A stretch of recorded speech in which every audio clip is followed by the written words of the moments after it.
मंडल जो है इसके बजट के लिए खर्च देगा और 900 किलोमीटर की यात्रा, मेडिकल फिटनेस इसके लिए जरूरी होगा और 55 से ज्यादा उम्र के लोगों को पहले मौका मिलेगा, जबकि 18 से 75 साल का स्लैब रखा गया, यानी जो बालिग हो गए हैं वो सरकार की इस योजना का लाभ ले सकेंगे।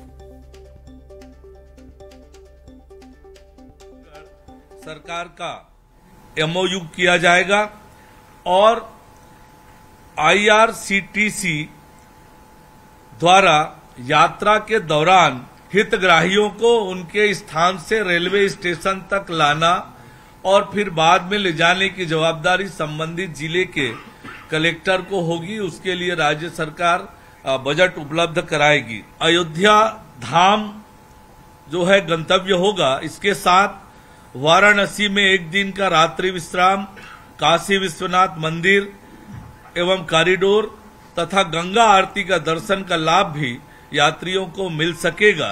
दूसरा बड़ा निर्णय जो हमारी सरकार ने लिया है, राज्य के महाधिवक्ता के पद पर वरिष्ठ अधिवक्ता श्री प्रफुल्ल भारत की नियुक्ति का निर्णय किया है।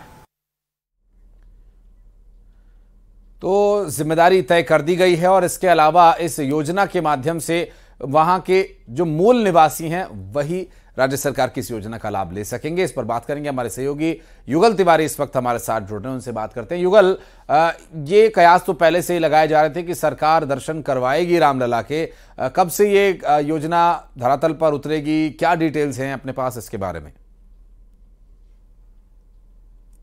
देखिए आशीष, मोदी की गारंटी की तीसरी जो गारंटी है वो राज्य सरकार जो साय कैबिनेट ने उसे मंजूरी दे दी है।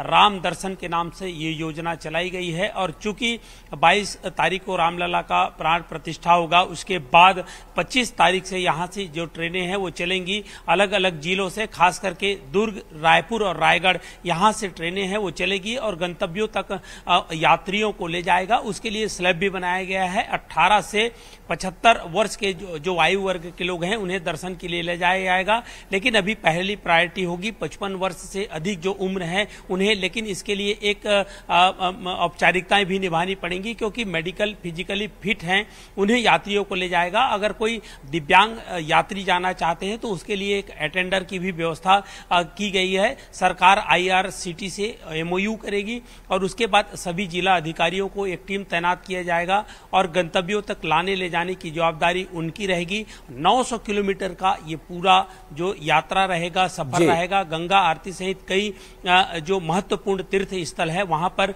जो श्रद्धालु हैं वो दर्शन कर सकेंगे। तो पहले भी प्रफुल्ल भारत की क्या भूमिका यहां पर रहेगी और कैसे ये यात्रियों के लिए लाभान्वित साबित होंगे? जी देखिए, महाधिवक्ता के रूप में उनकी नियुक्ति है वो की गई है और जितने भी जो कानून से जुड़े हुए जो मामले हैं उनकी जो पैरवी है राज्य सरकार की ओर से उनकी एक जो प्रफुल्ल भारत नियुक्ति की गई है। तो ये कहा जा सकता है कि प्रफुल्ल भारत जो हैं उनकी नियुक्ति एक वरिष्ठ अधिवक्ता के रूप में की गई है। इससे पहले भी जब कांग्रेस की सरकार थी तो महाधिवक्ता की नियुक्ति की गई है। दो बड़े अहम निर्णय आज के जो कैबिनेट के जो हुए हैं उसमें निर्णय लिए गए हैं और पहले भी राज्य सरकार कहती रही है कि मोदी की जो गारंटी है उस पर मुहर लगती जाएंगी। एक एक करके उन जो वादा है, जो मैनिफेस्टो है उसे पूरा किया जाएगा। जी युगल, आप रहिएगा हमारे साथ, कुछ और खबरों पर आगे आपसे डिटेल्स लेंगे। इस बीच बढ़ते हैं आगे और रायपुर से एक और बड़ी खबर, मीसा बंदियों के सम्मान राशि बहाल होगी और छत्तीसगढ़ सरकार इसकी पहल करेगी। सीएम विष्णुदेव साय का बयान इस पर आया। मीसा बंदियों के सम्मेलन में सीएम ने यह ऐलान किया। दरअसल रायपुर में मीसा बंदियों की सम्मान राशि की बहाली के लिए छत्तीसगढ़ सरकार पहल करेगी। मुख्यमंत्री का कहना है, मैंने मीसा बंदियों की तकलीफों को बहुत करीब से देखा है, उनके संघर्ष और पीड़ा को मैंने महसूस किया है। आपातकाल के दौरान मेरे बड़े पिताजी स्वर्गीय नरहरि साय भी 19 महीने तक जेल में रहे। ये बात मुख्यमंत्री विष्णुदेव साय ने राजधानी रायपुर के वृंदावन हॉल में लोकतंत्र सेनानी संघ द्वारा आयोजित प्रांतीय परिवार सम्मेलन के सम्मान समारोह में कही। मुख्यमंत्री ने कहा कि सरकार मीसा बंदियों की सम्मान राशि की बहाली के लिए पहल करेगी। सम्मेलन में प्रदेश भर से आए मीसा बंदियों और उनके परिजनों ने अपनी आप बीती भी साझा की और आप बीती सुनाकर भावुक हुए मुख्यमंत्री विष्णुदेव साय। युगल तिवारी हमारे सहयोगी लगातार हमारे साथ मौजूद है। विष्णुदेव साय ने कहा आपातकाल का जिक्र करते हुए कि लोकतंत्र सेनानी जब जेल जाया करते थे तो उस स्थिति में परिवार को बहुत पीड़ा होती थी, परिवारों के सामने आजीविका का संकट हो जाता था।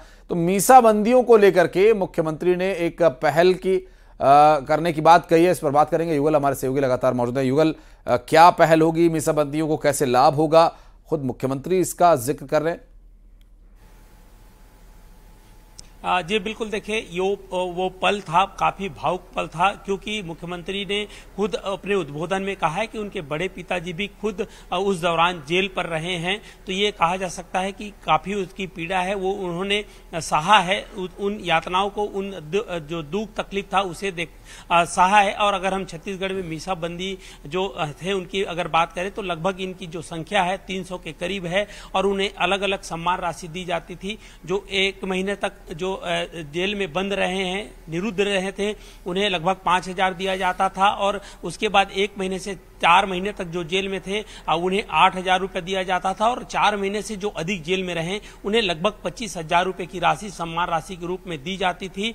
और ये सभी स्वतंत्रता संग्राम में अहम भूमिका निभाए रहे हैं। तो ये कहा जा सकता है कि उन्होंने ये कहा है खासतौर पे, और ये भरोसा दिलाया है कि सम्मान राशि की वापसी को लेकर के प्रयास किया जाएगा। हालांकि छत्तीसगढ़ में सम्मान राशि को लेकर जब बंद की गई थी तो काफी बीजेपी ने हंगामा भी किया था, कई आंदोलन भी खड़े किए थे। अब चूंकि छत्तीसगढ़ में बीजेपी की सरकार है तो ये उम्मीद है, ये भरोसा है सभी मीसाबंदियों को जिन्होंने जेल की हवा खाई है, हवालात में कई महीनों तक रहे हैं, उन्हें उम्मीद है कि अब उनकी जो सम्मान राशि है उसकी बहाली हो जाएगी। और जिस तरह से विष्णुदेव साय ने मंच से कहा है और भावुक होते हुए अपनी जो दुख है वो भी व्यक्त किया है, तो सभी को उम्मीद है कि मीसा से जो राशि है वो सम्मान राशि वापस हो पाएगी। जी बहुत शुक्रिया आपका युगल इस पूरे मामले पर जानकारी देने के लिए। और बढ़ते आगे, और रायपुर से एक और अहम खबर, सीएम विष्णुदेव साय का बड़ा बयान। किसानों के बोनस को लेकर भी उनका बयान आया। किसानों को 2100 रुपए मिल रहे हैं, अंतरराशि किसानों के खाते में ट्रांसफर की जाएगी। पीएम मोदी की एक और गारंटी को पूरा करेंगे। सरकार ने 3100 रुपए में धान खरीदी का ऐलान किया है।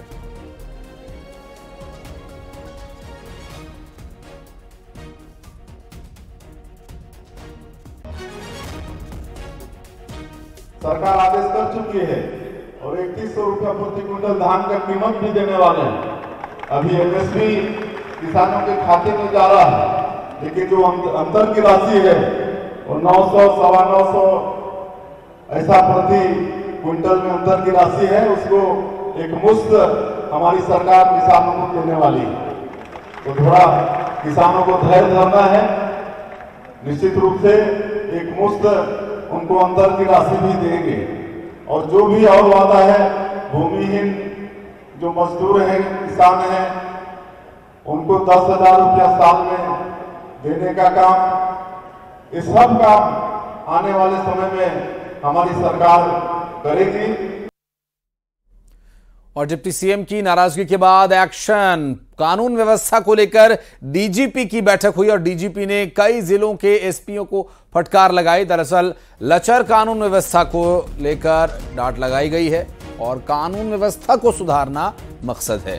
कानून व्यवस्था पर डीजीपी की बैठक, और कानून व्यवस्था पर डीजीपी की इस बैठक से कानून व्यवस्था को सुदृढ़ करना, लोगों की सुरक्षा को सुनिश्चित करना ही लक्ष्य है। डीजीपी ने कई जिलों के एसपी को फटकार लगाई है। कानून व्यवस्था को लेकर उप मुख्यमंत्री ने संज्ञान लिया था। और नशे के कारोबार के खिलाफ भी डिप्टी सीएम विजय शर्मा की नाराजगी के बाद पुलिस अधिकारियों की बैठक हुई और डीजीपी अशोक जुनेजा ने सभी जिलों के एसपी के साथ बैठक की। बैठक में पुलिस अधिकारियों को नशे के कारोबार के खिलाफ कड़ी कार्रवाई किए जाने के निर्देश दिए गए। वहीं इस मुद्दे पर डिप्टी सीएम विजय शर्मा से क्या प्रतिक्रिया आई वो भी आपको दिखाते हैं। मुख्यमंत्री विजय शर्मा जी हमारे बीच मौजूद हैं। उन्होंने निर्देश दिए थे कि नशा अवैध कारोबार बिल्कुल प्रदेश में नहीं चलना चाहिए। आज एक महती बैठक डीजीपी ने ली है, आपने एक निर्देश जारी किया, किस तरह का ये निर्देश था? मेरा स्पष्ट मानना है कि जिलों में अगर एसपी गरज कर बोल देंगे तो किसी की ताकत नहीं है वो नशे का व्यापार कर ले। मैंने पूरे पुलिस महकमा से, डीजीपी साहब से और उन सभी से ये आग्रह किया था कि आप सब मिलकर के नशे के को दूर करने के लिए सूखा नशा, इंजेक्शन वाला नशा, अवैध शराब, चरस, गांजा जो भी है उस पर तगड़ी कार्यवाही होनी चाहिए, ऐसा मैंने कहा था। अब प्रदेश में अवैध नशा के कारोबार को रोकने के लिए उप मुख्यमंत्री, गृह मंत्री ने जो निर्देश दिए हैं उसके बाद उस पर अमल होता हुआ दिख रहा है। कैमरा पर्सन मनीष गीते के साथ युगल तिवारी, न्यूज़ 18 रायपुर, छत्तीसगढ़। और अब बात सूरजपुर की, जहां जनपद अध्यक्ष जगलाल सिंह के खिलाफ अविश्वास प्रस्ताव पारित हो गया। जनपद सदस्यों ने अविश्वास प्रस्ताव के लिए कलेक्टर के पास आवेदन किया था, जिसके बाद जनपद सभा कक्ष में जनपद सदस्यों का वोट लिया गया, जिसमें 23 सदस्यों ने वोट डाला। 21 जनपद सदस्यों ने अविश्वास प्रस्ताव के समर्थन में वोट किया। वहीं अविश्वास प्रस्ताव पारित होने के बाद जगलाल सिंह को अध्यक्ष पद से हटा दिया गया।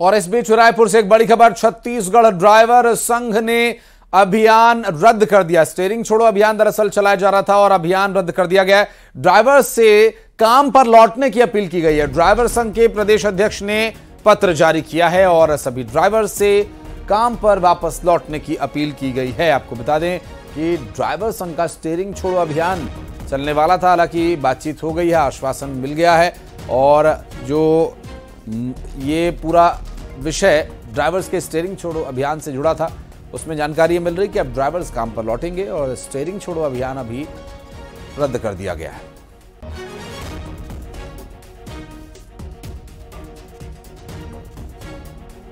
छत्तीसगढ़ ड्राइवर संघ ने इस हड़ताल को, इस अभियान को रद्द करने का ऐलान कर दिया है, क्योंकि ड्राइवर्स से अब काम पर लौटने की अपील भी की जा रही है। आपको बताते चलें कि ड्राइवर संघ के प्रदेश अध्यक्ष ने एक पत्र जारी कर स्टीयरिंग छोड़ो अभियान रद्द करने के लिए ड्राइवर से काम पर लौटने की अपील की है।